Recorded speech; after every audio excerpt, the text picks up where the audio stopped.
హర్యానాలో ఆమ్ ఆద్మీ పార్టీ ఒంటరి పోరాటం చేయబోతోంది.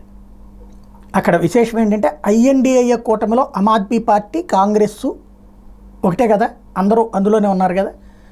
ఈ ఆమ్ ఆద్మీ పార్టీ కాంగ్రెస్ కలిసి ఢిల్లీ ఎన్నికల్లో పోటీ చేసినాయి, పంజాబ్లో విడివిడిగా పోటీ చేసినాయి, ఇప్పుడు హర్యానాలో కూడా విడివిడిగా పోటీ చేయాలని నిర్ణయించుకున్నాయి. ఏడాది చివరిలోనే అసెంబ్లీ ఎన్నికలు జరగబోతున్నాయి. ఒంటరిగానే పోటీ చేయాలని ఆమ్ ఆద్మీ పార్టీ నిర్ణయించుకుంది.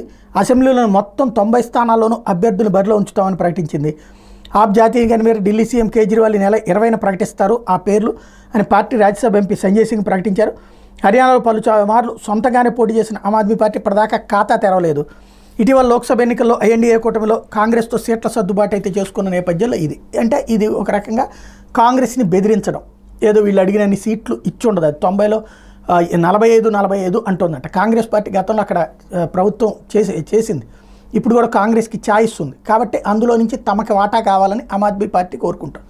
కనీసం ఒక 25 సీట్లన్నా తమకు ఇవ్వాలని కోరుకుంటుంది. అందుకు కాంగ్రెస్ నిరాకరిస్తుంది. ఒక 5 నుంచి 10 దాకా ఇవ్వడానికి సిద్ధపడుతుంది. కాబట్టి దాన్ని బ్లాక్మెయిల్ చేయడం కోసమని ఒంటరి పోటీ లాంటి స్టేట్మెంట్లు ఇచ్చిందనమాట.